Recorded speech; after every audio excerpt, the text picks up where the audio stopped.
যদি দেখি signal green এইবার অফিস আসি তো 23 যদি দেখি সিগন্যাল গ্রিন ছুটিটা করিয়ে পারে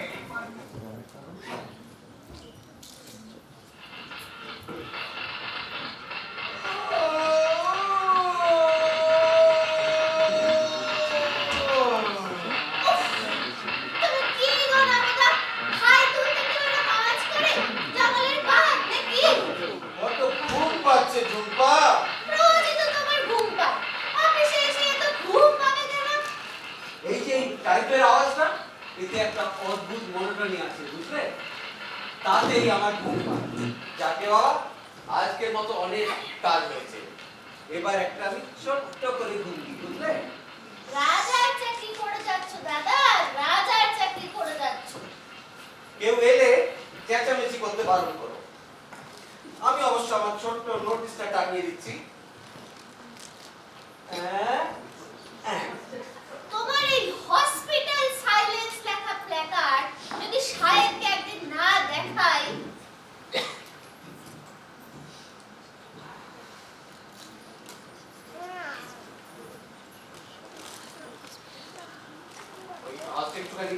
কমেছে না যা আমার ঘুম পাচ্ছে ঘুমাই না না তুমি ঘুমাও তুমি ঘুমালেই শান্তি ওদিকে যদুদা সাহেবকে চিঠি দিতে গিয়ে কি কাণ্ড বাঁধিয়েছে কে জানে হ্যাঁ যদু আবার সাহেবকে চিঠি দেবে দেখো গে কার ঘরে বসে জ্ঞান যাচ্ছে শনি শনি লেগে যাবে বাবা শনি লেগে যাবে থাক যা থাক ঘুমের 12টা থাক থাক এ আমার চেয়ার ও গো ফের আমার চেয়ার টানলে এটা কিন্তু ফাজলামি হয়ে যাচ্ছে নবকুমার আরে বাইরে ভিজিটারদের চেয়ার পড়ে আছে আমার চেয়ারে কি মধু গো আমার চেয়ারে গদিশাটা আছে বড় দেখি বাইরের লোকেরটা ছেড়ে ঘরের লোকেরটা নেবো আহ তুমি থামো তো চিঠিটা এসে আবার টেবিলে রাখলেন আজও সাহেবকে দিলেন না চিঠিটা আরে দেবো কি বললাম না শনি লেগেছে সে তো রোজই লাগছে বাজে বকুড়া ঝুঁপা সাহেবের ঘরে গেলাম কি এমনি এমনি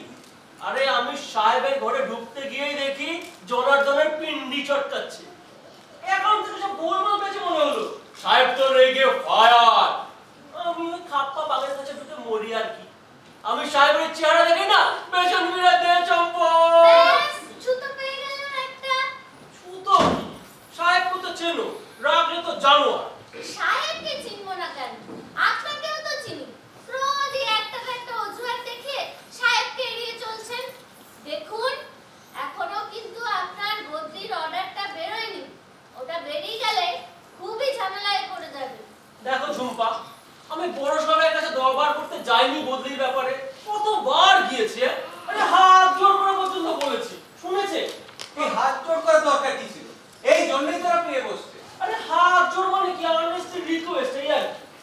তবে এবার আমি সিদ্ধান্ত নিয়ে ফেলেছি ওরকম ইলটিম বাট হামবাগের কাছে আমি আর যাব না যাবেন না না যার এতটুকু সিম্প্যাথি নেই কোনো ম্যানার্স জানে না ওরকম কোনো লোকের কাছে যেতে আমার ঘেন্না হয় হ্যাঁ আপনার ওই মেজাজে চাই কেন সে কি বুঝি না আসলে সাহেবকে ফেস না করার এক নতুন কাজ বেশ দেবেন না চিঠি না না ঝুম্পা চিঠি আমি তাকে ধরাবই আমি এমন একটা বুদ্ধি বার করেছি না বড় সাহেবের কাছে যেতে হবে না অথচ আমার কমিটিও হাজির হয়ে যাবে বুদ্ধিটি কি রকম চিঠিটা আমি ডাকে ফেলবো no need to face that bulldog আরে বাস একেই বলে যদুদার বুদ্ধি তা সাহেব চিঠি পেয়ে আপনাকে ডাকবে না তখন তাকে ফেস করতে হবে না আমি ছুটি নেব ঝুম্পা সব দিক ভেবে কাজ করি হে ছুটি তো পুরোবে কতদিনের ছুটি নেবেন লং লং দরকার হলে টিল হিজ ডেথ আরে না হেসো না ওখানে হাই প্রেশার আছে তো আর চেয়ারে দর পাচ্ছে না টুক করে টসকালো আমি দিব্যচক্ষু দেখতে পাচ্ছি ওর হয়ে এসেছে হ্যাঁ আপনি ওই আশায় বসে থাকুন থেকে আপনার ভালো আপনি বুঝবেন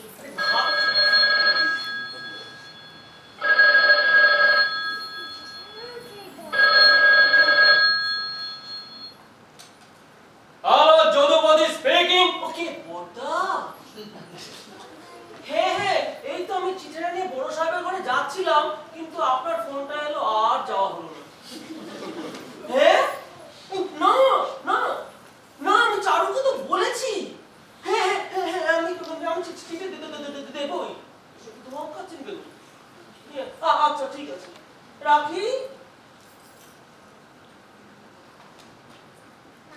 আমার গিন্নির বড়দা, ডাকে ফেলার হলো না ভাই, মরি বাঁচি, চিঠি নিয়ে আমি যাচ্ছি। বাড়িতে গিন্নি বলছে বদলি রিজেক্ট, বাইরে জনমিত্রী বলছে বদলি অ্যাকসেপ্ট করতে। কি বিপদে পড়লাম বলো দেখি, কি ফ্যাশনে পড়লাম। আর বাবা কোন দিকটা ঠেকায় একটু বলো। আগে তো বদলিটা ঠেকান, পরে জগামিত্রের কথা ভাবা যাবে তো। বিপদ একটা একটা করেই সামলাতে হয়। তাহলে মায়ের নাম করে যাওয়া যাক। নিশ্চয়ই তাহলে যাই যান। যাই, যা আছে কপালে আর কি। এই নবকুমার, চললাম গো। এই চিঠি নিয়ে ফের যদি আরে না না, চিঠি নিয়ে ফিরবো না। তোমরা জানো না আমাদের একটা ফাইটার কিন্তু আছে। না হেসো না, আরে টের পাচ্ছি সেটা ভেতরে ভেতরে কেমন যেন খেপে উঠেছে। তো বলা যায় না, বড় সাহেবের ঘরে গিয়ে সেটা দুম করে যদি পেটে পড়ে তাহলে মারবো পেটে ঢিস। ভাবছো যেগুদার মাথাটা বিগড়েছে? আরে না হে, ভেতরের ফাইটারটার একটা নমুনা দেখালাম। বলতে পারো বড় সাহেবের ঘরে যাওয়ার আগে একটু ওয়ার্ম আপ করে নিলাম, এই আর কি। চলে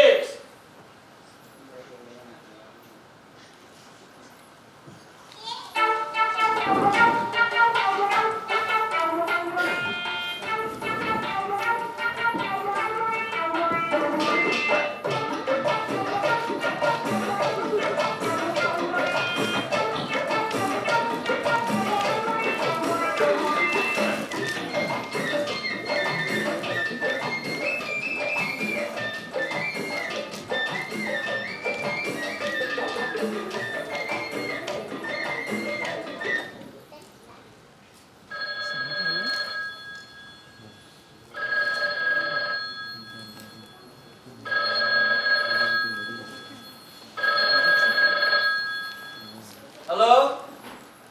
Yes, speaking. No, Mr. Dotto. Shyamlal লোকটা একটা আস্ত রাস্কেল।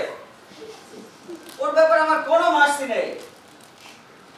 হ্যাঁ, কাল 11টায় ডিরেক্টরস মিটিং।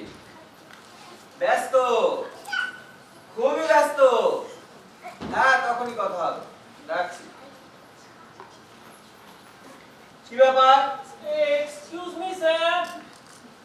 দরজার ফাঁক দিয়ে মুন্ডুটা একবার আসছে আবার যাচ্ছে।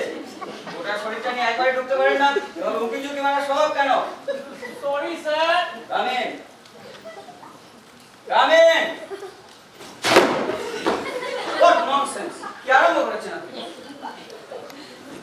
ওচট খেয়ে স্যার। পরিষ্কার জায়গা, হোঁচট খেলেন কিসে? পায়ে পায়ে জড়িয়ে গিয়ে স্যার। আশ্চর্য লোক বসে আপনি। বসুন, বসুন। কি চান আপনি? Anything important? না স্যার, সেরকম ইম্পর্টেন্ট কিছু না। শুনুন, আপনার বদলির ব্যাপারে আমার ডিসিশনে কোনো রকম নড়চড় হবে না, কথা আমি আপনাকে আগেই জানিয়ে দিয়েছি। আশা করি এই সম্পর্কে আপনি ফের আমাকে আর জ্বালাতন করবেন না। আমার হাই প্রেশার, মাথাটা ঠান্ডা থাকলে এই আপনারই মঙ্গল। বলুন, বদলি সংক্রান্ত কোনো কথা নয় তো? না স্যার, সেই ব্যাপারে কোনো কথা নয়, তবে আমার স্ত্রী বলছিলেন। কাকে বলছিলেন? কাকে বলছিলেন?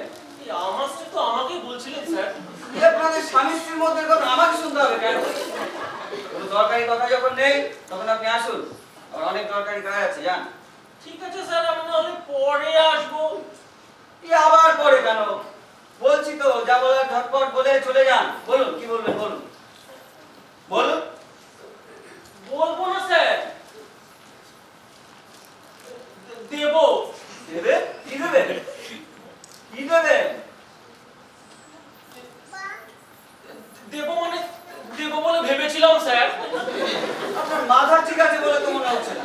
যান, নিজে শিখে বসুন, যান। কি হলো, আবার বসে বললেন যে? আমার এক ঝিঝি ধরেছে। তোমার ঝিঝি ঝিঝি ঝিঝি ধরেছে স্যার। হ্যাঁ লোকেরা দিচ্ছি। Get out! I say get out!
এসো, বসো।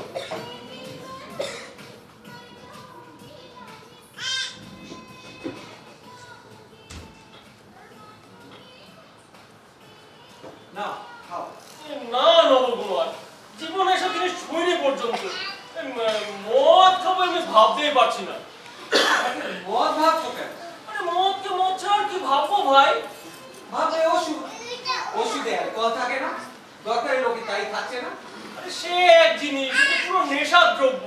তারপর দুপুরবেলা অফিসে গিয়ে আমি কেচ্ছাকাণ্ড করে বসি, আমার চাকরি নিয়ে টানাটানি হোক। না ভাই, তুই ফিরে চলো ভাই। জানি তুমি ঘাবড়ে যাবে।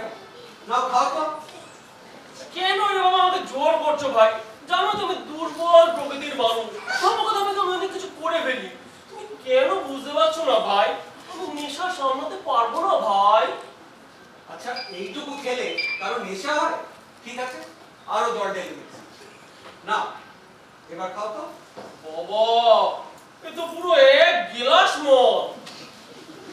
জল ঢেলে তো এক গ্লাস হলো। তুমিও খাচ্ছ না, আমি একা একা। আমার তো তোমার মতো দরকার পড়েনি। এটা খেয়ে নাও, খেয়ে দেখবে তুমি এক অন্য মানুষ। এইটুকু খেয়ে কেউ মাতাল হয় না। কোনো ভয় নেই তোমার, একবারে চেঞ্জ হয়ে যাবে। মেজাজটা তোমার পুরো পাল্টে যাবে। দেখবে তখন তুমি কেমন এক তেজস্বী পুরুষ। নাও, খাও। এরকমই একটা তেজস্বী পুরুষ মানুষ আমি হতে চেয়েছিলাম। সে পারে, সে সব কিছু পারে। এটা খেয়ে অন্তত সেটা পারো। এখান থেকে সোজা বড় সাহেবের ঘরে।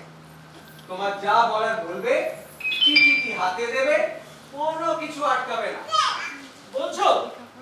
না তো কি, তুমি বিপদে পড়বে আমি কি তাই চাই? সেইটা তুমি ভেবেছো? আরে যা, তা কি কখনো হয়? আরে এই তো মদ, তুমি তোমার মঙ্গল ভাবি তো খাওয়াচ্ছ। তাহলে এবার তুমি খাও। আমি অফিসে লোক বসিয়ে রেখেছি, আমার এখানে বসে থাকলে চলবে না। আরে না, তুমি খাও। তুমি যাও, তুমি যাও। হ্যাঁ, আমি খাচ্ছি, যাও যাও। শোনো না, অফিসে গিয়ে তোমার সঙ্গে আমি একবার দেখা করবো। যদি বোঝো বড় সাহেবের কাছে যাওয়ার মতো অবস্থায় আছি, তাহলে কিন্তু যাবো। বেশ, বেরোবার সময় একটা পান খেয়ে নিও, গন্ধটা চাপা পড়ে যাবে। ও, এবার তুমি আস্তে আস্তে খাও। দেখি, তুমি খাও, তুমি দেখে যাই। আরে দেখতে হবে না, তুমি যাও না, আমি মেজাজটাকে বেশ রয়েস হয়ে তারপর খাচ্ছি। তুমি এসো, যাও। তুমি খাও, চলো। হ্যাঁ হ্যাঁ, এসো। যাও, বাড়ি দাও হবে, হ্যাঁ? যাও যাও।